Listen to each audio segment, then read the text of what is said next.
नमस्कार विद्यार्थी मित्रांनो, तुमचं स्वागत आहे जय हिंद पाठशाला या यूट्यूब चॅनलमध्ये.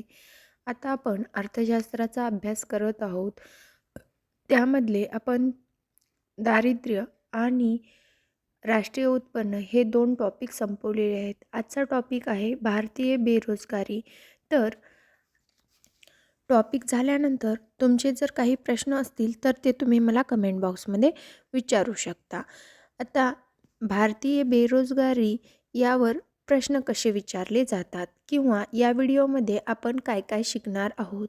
तर भारतीय बेरोजगारीच्या प्रकारावर प्रश्न विचारले जातात. त्याचबरोबर श्रमशक्ती म्हणजे काय आणि सगळ्यात जास्त प्रश्न विचारले जातात ते म्हणजे बेरोजगारी मोजण्याच्या ज्या 3 पद्धती आहेत त्यावर.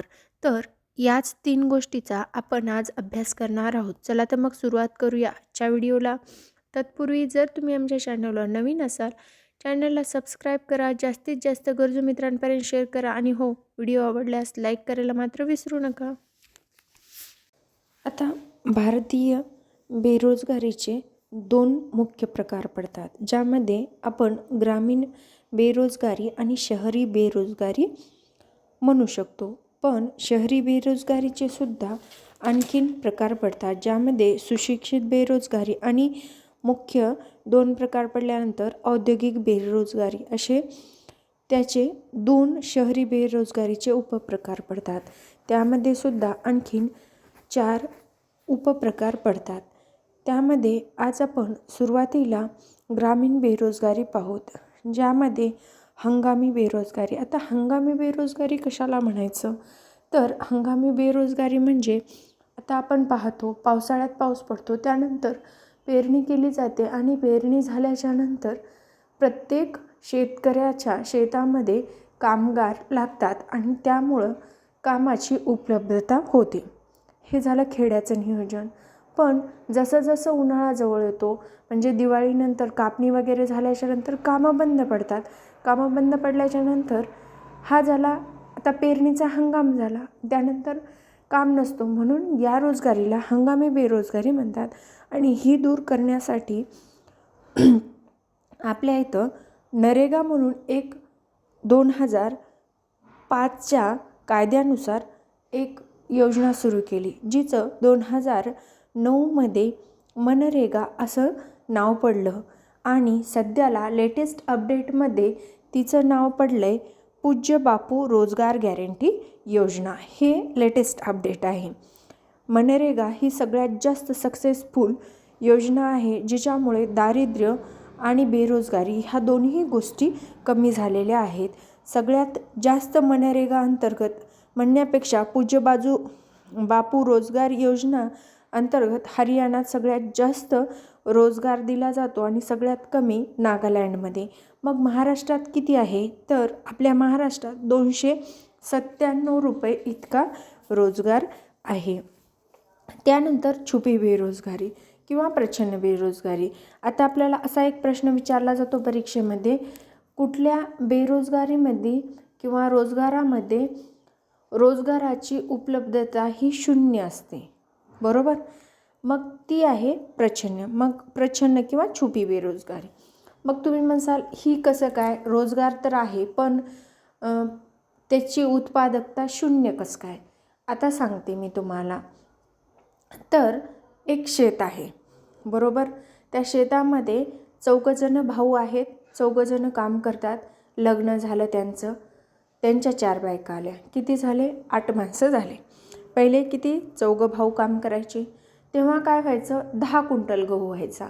आणि आता 8 जण काम करतात, तरीही 10च क्विंटल गहू होतं. म्हणजे काय झालं, तर त्या दुसऱ्या 4 बेरोजगारांची उत्पादकता कशी झाली? 0. पण त्यांना काम तर भेटलं, बरोबर? त्यामुळं छुप्या बेरोजगारीमध्ये काय होतं, तर श्रमिकाला काम भेटत असतं पण त्याची उत्पादकता मात्र 0 असते. आता आपण वळूया शहरी बेरोजगारीमध्ये.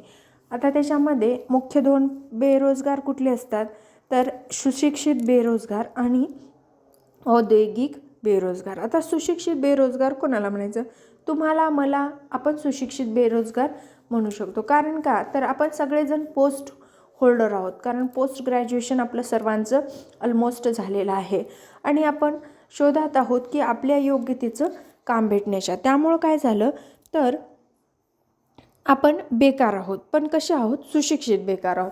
आता औद्योगिक बेकारीमध्ये काय होतं तर तांत्रिक बेरोजगारी. आता तांत्रिक बेरोजगारीमध्ये काय होणार तर समजा पहिले काय झालं, आपण हातानं विणून स्वेटर बनवायचो, बरोबर. आता मशीन आली, मशीनवर आपण शिवून स्वेटर बनवू लागलो. आता हातानं स्वेटर बनवायला तर एक स्वेटर बनवायला सुया वगैरे धरून त्याचा धागा विणायला 2 जण लागायचे, पण आता मशीनवर बनवायला म्हणजे झटझट व्हायले. मग ही काय झाली, तांत्रिक बेरोजगारी. म्हणजे काय झालं तर 2 माणसाचं काम एकाच तंत्राद्वारे व्हायले. किंवा मग एखाद्या कंपनीमध्ये एखादा रोबोट लावला, माल इथून तिथं नेऊन टाकायला 10 माणसं राहायची, पण तो रोबोट काय करतो, 10 माणसाचं काम स्वतःच करतो, एकटाच करतो. तो काय करणार, त्या 10 माणसांची रोजगार खाणार. मग ते काय झालं, तांत्रिक बेरोजगारी.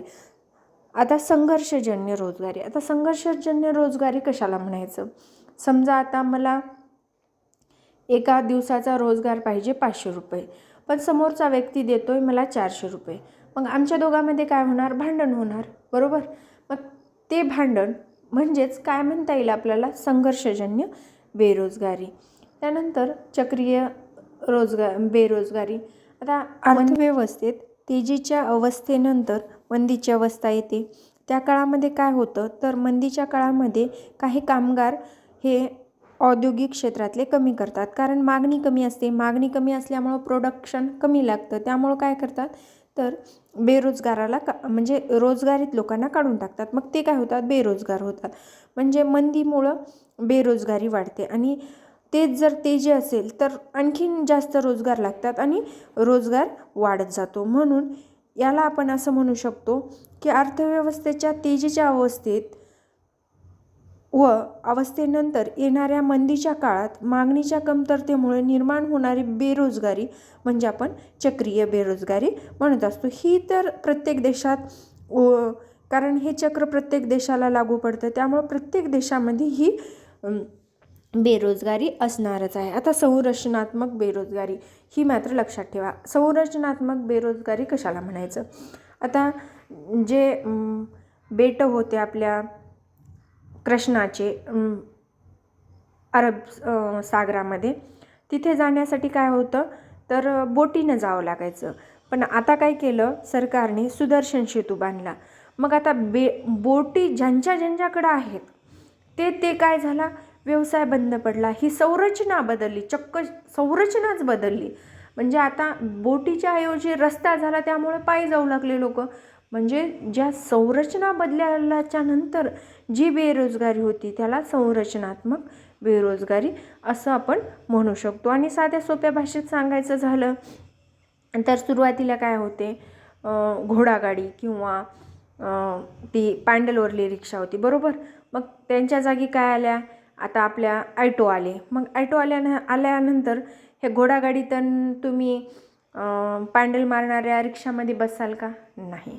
म्हणून ही काय झाली, संरचना बदलली, म्हणून ते लोक बेरोजगार झाले.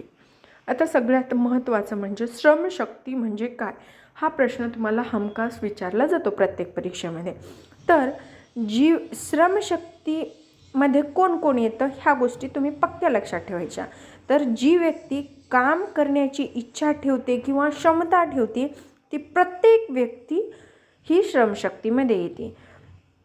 काम मागत असलेलीच व्यक्ती आणि जिला काम करण्याची इच्छा आहे असली व्यक्ती, ह्या 2 व्यक्ती श्रमशक्तीमध्ये येतात. त्यामध्ये बेरोजगार असतील तर ते सुद्धा श्रमशक्तीमध्ये येतात, काम करणारे लोकसुद्धा श्रमशक्तीमध्ये येतात. आणि 15 ते 59 एवढ्या वयोगटातील व्यक्ती जे काम करू इच्छितात त्या व्यक्ती श्रमशक्तीमध्ये येतात. मग तुम्ही म्हणसाल भिकारी श्रमशक्तीमध्ये येतो का, नाही. भिकारी, गृहिणी, विद्यार्थी हे श्रमशक्तीमध्ये येत नाहीत. का तर ह्यांना मुळात कामच करण्याची इच्छा नाही आहे. गृहिणी कुठं जर काम मागत फिरली तर ती श्रमशक्तीमध्ये येते, पण ती जर घरीच बसून राहिली तर ती श्रमशक्तीमध्ये येत नाही. विद्यार्थी जर त्याने काम मागितलं तर तो श्रमशक्तीमध्ये येणार. भिकारी तर तो काम मागत नाही, तो भीक मागतो, त्यामुळं तो सुद्धा श्रमशक्तीमध्ये येत नाही.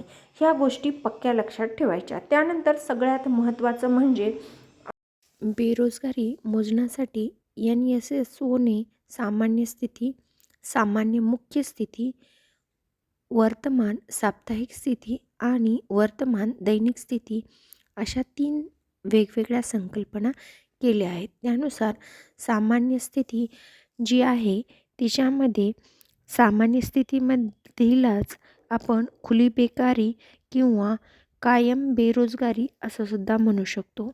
मग याचा अर्थ काय किंवा मग कोणाला म्हणायचं आपण सामान्य स्थितीतील बेरोजगार? तर ज्याला काम करण्याची इच्छा आहे व पात्रताही आहे, तसेच आकस्मिक रोजगार न स्वीकारलेल्या ज्या व्यक्ती असतात त्या संपूर्ण वर्षभरात रोजगारापासून वंचित आहेत. अशा व्यक्तीला आपण सामान्य स्थिती बेरोजगार किंवा कायम किंवा खुली बेरोजगारी स्थिती म्हणू शकतो. त्यानंतर दुसरी जी स्थिती आहे ती आहे वर्तमान साप्ताहिक स्थिती किंवा त्यालाच आपण साप्ताहिक स्थिती बेरोजगारी असं सुद्धा म्हणू शकतो. या स्थितीमध्ये काय असतं तर काम करण्याची पात्रता आणि इच्छा असणारा व्यक्ती आठवडाभरात 1 तासाचा देखील रोजगार न मिळू शकला म्हणजे तो साप्ताहिक स्थिती बेरोजगार आहे. त्यानंतर एक दैनिक स्थिती बेरोजगारीसुद्धा आहे किंवा त्याला आपण वर्तमान दैनिक स्थिती बेरोजगारी म्हणून ओळखतो. मग हे कोणाला म्हणायचं तर ज्या व्यक्तीची काम करण्याची इच्छा आणि पात्रता दोन्ही आहे अशा व्यक्तीला आठवड्यातील 1 किंवा काही तास तरी रोजगार भेटला पाहिजे की नाही? नाही. मग त्याला 1ही तास रोजगार न भेटणं म्हणजे दैनिक स्थिती बेरोजगारी आहे. ही झाली आपली बेरोजगारीची पूर्ण धडा. आणि या चॅप्टरमध्ये कुठलाही प्रश्न आला असेल तर तुम्ही मला कमेंट बॉक्समध्ये विचारू शकता आणि कुठे काही थोडंफार समजलं नसेल तर रिमाइंड करून परत एकदा बघा म्हणजे समजून जाईल. आणि व्हिडिओ शेवटपर्यंत पाहिल्याबद्दल धन्यवाद. आणि सगळ्यात महत्त्वाचं जास्तीत जास्त गरजू मित्रांपर्यंत हा व्हिडिओ पोहोचवा. आणि व्हिडिओ आवडला असेल तर लाईक करायला मात्र विसरू नका. धन्यवाद.